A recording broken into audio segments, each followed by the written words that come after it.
Բարև ձեզ, ես Լենա Կարապետյանն եմ, դուք միացել եք Glendale News-ին, իդեպ մեզ դիտողների 77%-ը մեր ալիքին բաժանորդագրված չեն։ Դուք կարող եք մատի մեկ շարժումով այս անարդարությունը մի փոքր մեղմացնել մեր ալիքին բաժանորդագրվելով։ Հիմա օրվա անցուդարձին անցնենք։ Թրամփը խոստումը կատարեց 16-ամյա փրկարար Ռայդեր Ուիլյամսը հյուրընկալվել է Սպիտակ տանը։ Նա օրեր առաջ Կալիֆոռնիայի լողափերից մեկում փրկել էր 10-ամյա տղայի կյանքը։ Այդ քաջագործությունը տեսել էին միլիոնավոր մարդիկ։ Թրամփը անձամբ է հրավիրել նրան եւ ընդունել օվալաձև աշխատասենյակում։ Նախագահը հիացմունքով է խոսել տղայի արարքի մասին։ Նա ասել է, որ տղայի արածն անհավանական էր եւ բոլորը տեսել են այն։ Պատանին պարգևատրվել է բարձրագույն քաղաքացիական մրցանակով։ Ռայդերը պատմել է, որ գործընկերոջ օգնությամբ է կարողացել փրկել երեխային, իսկ ինքը հակառակ վտանգներին որոշել է շարունակել ուսումը եւ դառնալ պրոֆեսիոնալ հրշեջ փրկարար։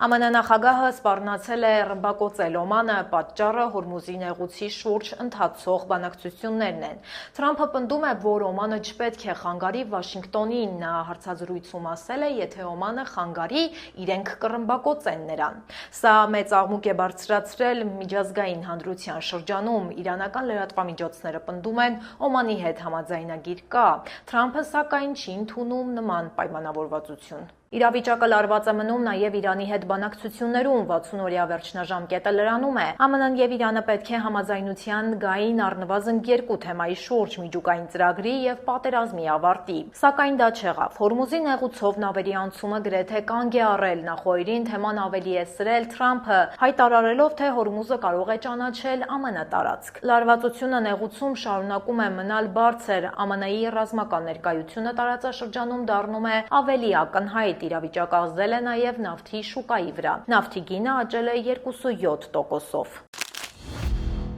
Ամերիկան կտրուկ փոխել է դիրքորոշումը իր ամենամոտ դաշնակիցներից մեկի նկատմամբ։ Թրամփը հրամայել է փոքրացնել Հարավային Կորեայի հետ համատեղ զորավարժությունների ծավալը։ Այս որոշումը նա բացատրել է Հարավային Կորեայի դիրքորոշմամբ։ Պետությունը հրաժարվել է միանալ Իրանի դեմ պատերազմին։ Թրամփը սոցիալական ցանցում գրել է. «Մեջբերեմ, ես հրահանգել եմ պատերազմի նախարար Փիթ Հեքսեթին զգալի կրճատել համատեղ զորավարժությունները մեջբերման ավարտը, սակայն իրականում ամեն ինչ դեռ ընթանում է պլանի համաձայն»։ Առջևում ԱՄՆ Հարավային Կորեա հերթական զորավարժություններն են, որոնք նախատեսված են մինչև օգոստոսի 27-ը։ Կորեական կողմը շարունակում է համակարգումը ԱՄՆ-ի հետ։ Փորձագետները մտահոգված են այս որոշումով, նրանց կարծիքով սա կարող է թուլացնել զսպումը Ասիայում։ Փոխարենը Հյուսիսային Կորեան օգտվում է իրավիճակից եւ հզորացնում է իր զինուժը։ ԱՄՆ-ի եւ Հարավային Կորեայի համագործակցությունը նախկինում ամուր է եղել, թե ինչպես կհաջողվի հաղթահարել դաշնակիցների հարաբերություններում ստեղծված ներկա լարվածությունը դեռ դժվար է կանխատեսել։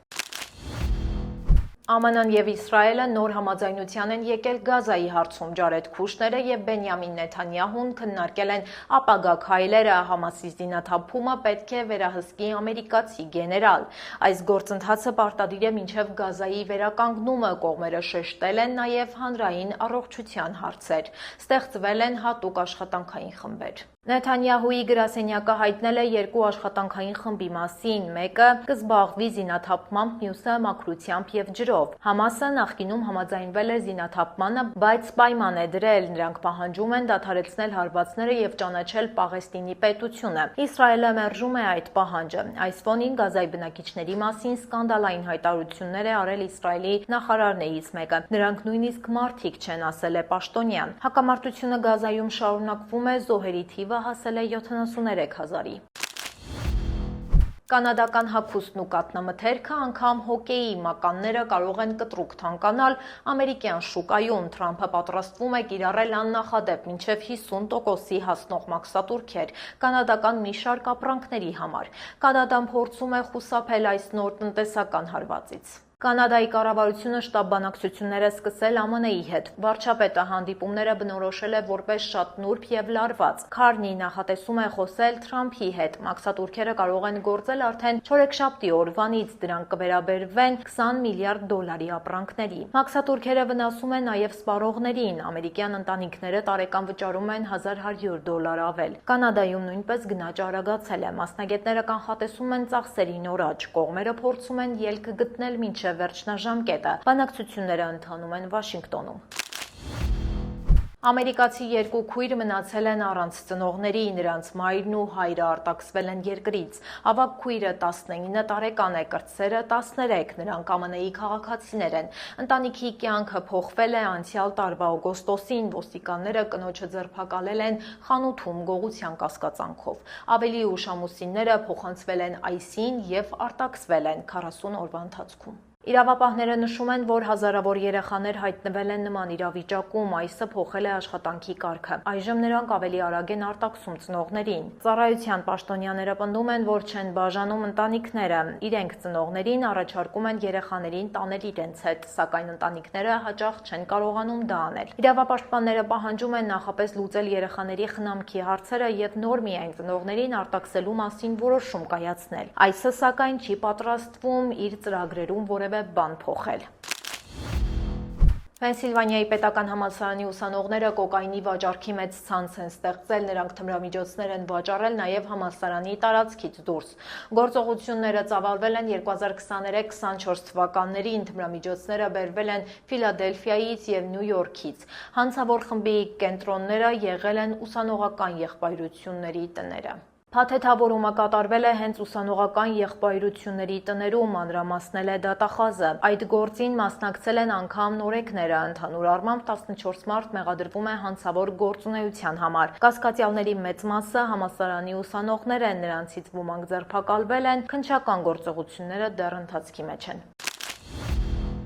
Էբոլայի համաճարակը Կոնգոյում դարձել է ամենամահաբերն ու ամենաարագ տարածվողը երկրի պատմության մեջ։ Վիրուսի հերթական ալիքից մահացել է ավելի քան 2300 մարդ։ Այս ցուցանիշը գերազանցել է 2020 թվականի ողբերգական տվյալները։ Պաշտոնական տվյալներով արձանագրվել է վարակի 4945 դեպք։ Համաճարակը տարածվում է աննախադեպ արագությամբ, վերջին մեկ օրում գրանցվել է 101 նոր դեպք և 33 մահ։ Առողջապահության համաշխարհային կազմակերպությունը մտահոգված է, կանխատեսում են, որ Կոնգոյում գրանցված ցուցանիշները կարող են գերազանցել Արևմտյան Աֆրիկայի 2014 թվականի վիճակագրությունը։ Այստեղ մահացել էր ավելի քան 11000 մարդ։ Վիրուսի այս տեսակի համար պատվաստանյութ չկա, դեռ ընթանում են բժշկական փորձարկումները։ Կոնգոյում վիրուսի դեմ պայքարը դժվարանում է վատ ճանապարհների և զինված խմբավորումների առկայության պատճառով։ ՄԱԿ-ի ներկայացուցիչը հայտարարել է լրացուցիչ ֆինանսավորման մասին։ Հատկացվել է 30.5 միլիոն դոլար, տեղակայվել են նոր բժշկական խմբեր։ Արդյունքները, սակայն, դեռ բավարար չեն։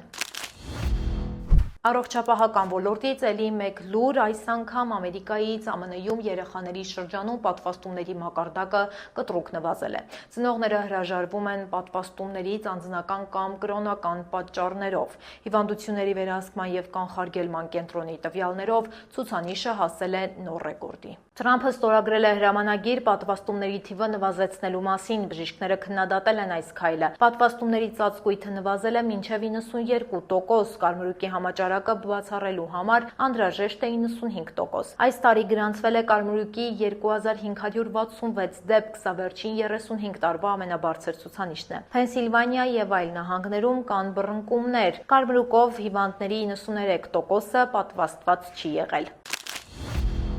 Լոս Անջելեսի Whittier Narrows տարածքում հրդեհ է բռնկվել, կրակը տարածվել է Ռիո Հոնդո հեծանվային ուղու մոտ։ Տուժածներ չկան, պատասխանատուները վստահեցնում են, որ իրավիճակը վերահսկողության տակ է։ Հրդեհը ընդգրկել է ավելի քան 5 ակր տարածք, կրակը վնասել է 4 խոտածածկույթը։ Շենքերի համար վտանգ չկա։ Դեպքի վերաբերյալ որոշ տեղեկություններ է տարածել Լոս Անջելեսի շրջանի հրշեջ ծառայությունը։ Հրդեհի առաջացման պատճառները դեռ պարզ չեն, քննությունը շարունակվում է։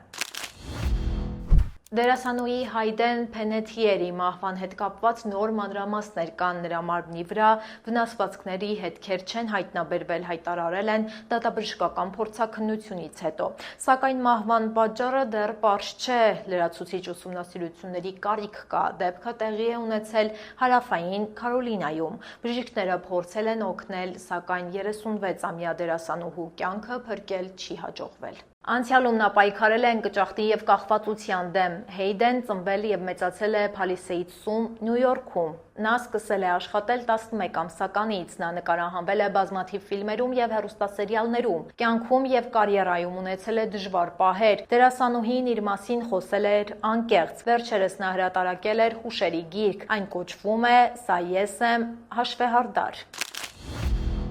Թրամփի երկրորդ վարչակազմը դարձել է ԱՄՆ պատմության մեջ ռեկորդակիր իր հարստությամբ։ Այստեղ պաշտոններ են ստացել տասնյակ գերհարուստներ։ Public Citizen կազմակերպության զեկույցի համաձայն Թրամփի թիմում $100 միլիոն շատ կարողություն ունեցող պաշտոնյաների թիվը 57 է։ Նրանց թվում է նաև Մասկը, սա 4 անգամ ավել է, քան նախորդ 3 նախագահների օրոք միասին վերցրած։ Թրամփի նախարարների կաբինետի 23 անդամներից 8-ը ունեն $100 միլիոն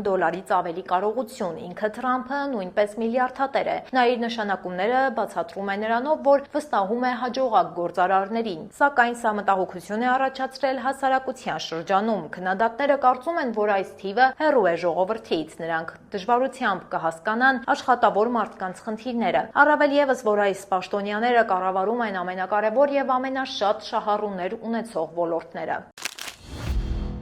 ԱՄՆ-ն պատրաստվում է հզոր Էլ Նինյոյի, կանխատեսումների ճշգրտությունը հասել է 90%-ի, օվկիանոսային և մթնոլորտային վարչությունը հաստատել է այս կանխատեսումները։ Սա կարող է լինել պատմության մեջ ամենահզորներից մեկը, սակայն դա չի նշանակում, որ կունենանք մեծ աղետներ։ Մարդիկ հաճախ սխալվում են Էլ Նինյոյի մասին, այն փոթորիկներ չի ծնում։ Էլ Նինյոն Խաղաղ օվկիանոսի ջրերի տաքացում է։ Այս տարի անձրևոտ ձմեռ կլինի, թե ոչ դժվար է ասել։ Նախկինում հզոր Էլ Նինյոյի ժամանակ Լոս Անջելեսը երաշտ է ունեցել։ Կլիմայի փոփոխությունը չի առաջացնում Էլ Նինյո, այն բնական երևույթ է։ Կլիմայի փոփոխությունը կարող է միայն ազդել դրա ուժգնության վրա։ Օդերևութաբանները Էլ Նինյոն բաժանում են 4 խմբի։ Դրանք են թույլ, չափավոր, հզոր և շատ հզոր։ Այս դասակարգումը հիմնված է միայն ջրի ջերմաստիճանի վրա։ Ոչ մի սուպեր կարգ գոյություն չունի։ Սենսացիոն տեղեկություններ տարածողներին հիշեցնում են փորձագետները։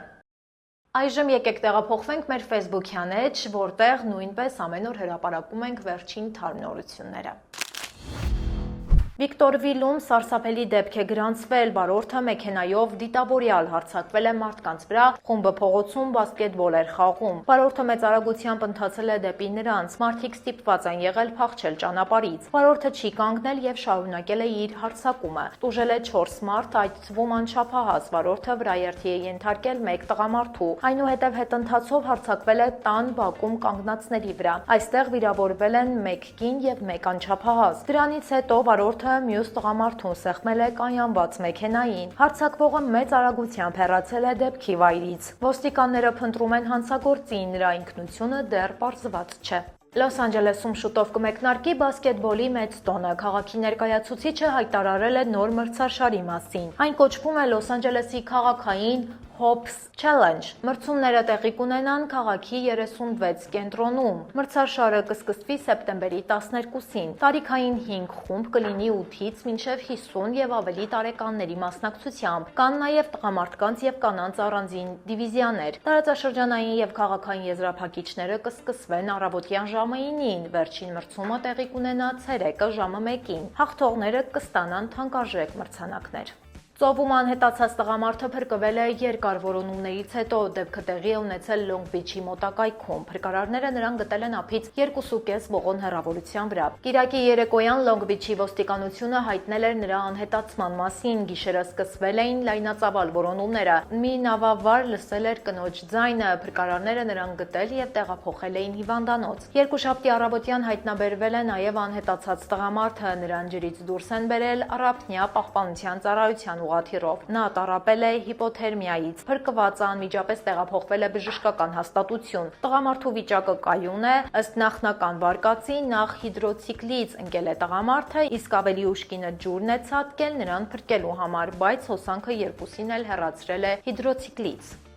Ինչու է Հայաստանը կառուցում տարածաշրջանային ամենախոշոր AI համարվող կենտրոններից մեկը եւ ինչ կապ ունի այս պատմության հետ NVIDIA-ի հայ փոխնախագահը, մանրամասները Մանու Հարությունյանը կպատմի։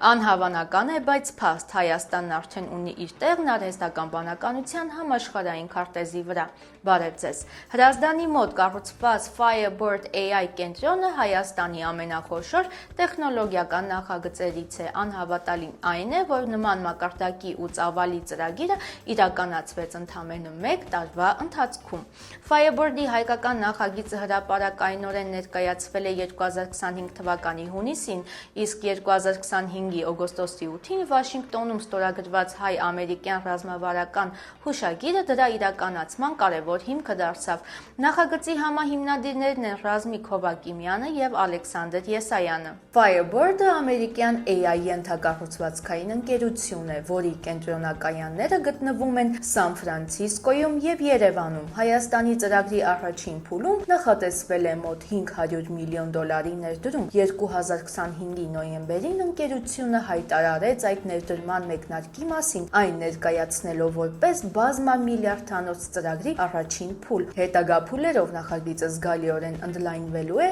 ներառելով տասնյակ հազարավոր GPU-ներ եւ ավելի մեծ հաշվողական հզորություն։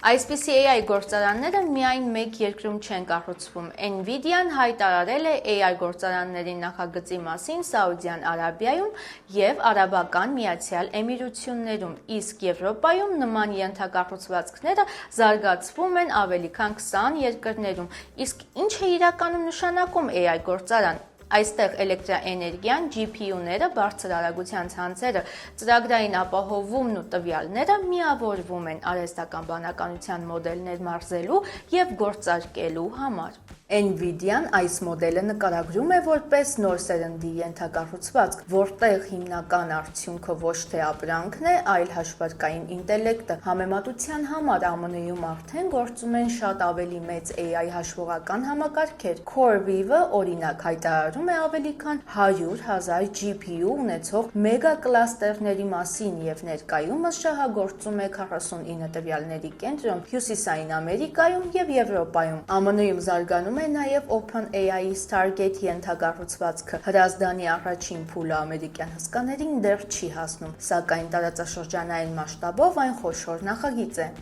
Այս պատմության մյուս առանցքային անունը NVIDIA-ն է։ Ընկերությունն այսօր պարզապես չի պարտադրող չէ։ Նրա տեխնոլոգիաներն օգտագործվում են աշխարհի ամենամեծ AI համակարգերից շատերում, իսկ ընկերության ֆինանսական չափերը արդեն համեմատելի են աշխարհի ամենախոշոր կորպորացիաների հետ։ 2026 թվականի փետրվարին NVIDIA-ն հայտնել էր, որ նախորդ ֆինանսական տարում ստացել է $215.9 միլիարդ եկամուտ, տարեկան աճը կազմել է 65%։ Այդ թիվը պատկերացնելու համար բավական է նշել, որ NVIDIA-ի տարեկան եկամուտը գերազանցում է բազմաթիվ համաշխարհային հսկաների ամբողջական տարեկան շրջանառությունը։ 2026 թվականի ընթացքում ընկերության շուկայական արժեքը հասել է մոտ $5.4 տրիլիոն, NVIDIA-ին դարձնելով աշխարհի ամենաթանկարժեք ընկերությունը։ Նրա հիմնական ուժը AI-ի համար նախատեսված GPU-ներն են, բայց էկոհամակարգն ընդգրկում է նաև ցանցային լուծումներ, պրոցեսորներ, ծրագրային ապահովում եւ ամբողջական հաշվողական հարթակներ։ Firebird-ի եւ NVIDIA-ի պատմության մեջ կա նաև հայկական մի շատ հետաքրքիր հանգույց։ NVIDIA-ի փոխնախագահներից մեկը Ռև Լեբարիդյանն է։ Նա պատասխանատու է Omniverse-ի եւ սիմուլյացիոն տեխնոլոգիաների ուղղության համար եւ վերջին տարիներին ակտիվ մասնակցել է Հայաստանի AI ենթակառուցվածքի նախագծերին։ Լեբարիդյանը նաև մասնակցել է Ղազախստանի հետ Firebird-ի բանակցություններին, ինչը ցույց է տալիս, որ ծրագիրը Հայաստանի սահմաններով չի ավարտվում։ Հաջորդ կարևոր ուղղությունը Ղազախստանն է։ 2026 թվականի հունիսին Firebird-ը եւ Ղազախստանի կառավարությունը ռազմավարական համաձայնագրեր ստորագրեցին ազգային AI ենթակառուցվածքի զարգացման համար։ Ղազախստանի կառավարության հաղորդագրության համաձայն փաթեթի ընդհանուր հայտարարված արժեքը հասնում է $10 միլիարդ։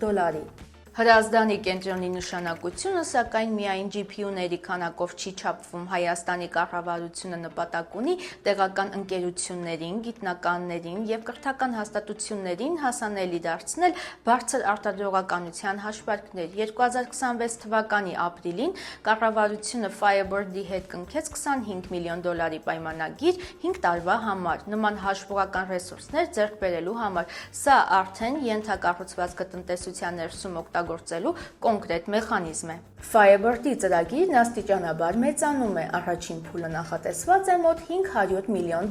ներդրմամբ եւ 6144 Blackwell GPU-ներով։ Երկրորդ փուլի համար ընկերությունը հայտարարել է լրացուցիչ 41000 GPU-ի ներգրավման մասին եւ ընդհանուր ներդրումը գնահատել $4 միլիարդ։ Հետագա ընդլայնման ծրագրերում խոսվում է արդեն ավելի քան 100,000 GPU-ների մասին 2027 թվականի ավարտին։ Սա արդեն բոլորովին այլ մակարդակ է։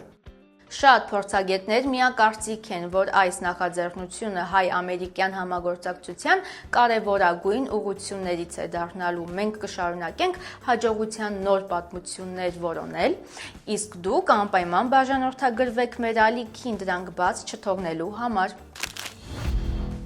Այսօրվա համար պատրաստել էինք այսքանը, եթե դեռ չեք հասցրել դիտել մեր նախորդ թողարկումը, ապա կարող եք անցնել հենց այս հղումով։ Կհանդիպենք վաղը ժամը 5-ին։ Հաջողություն։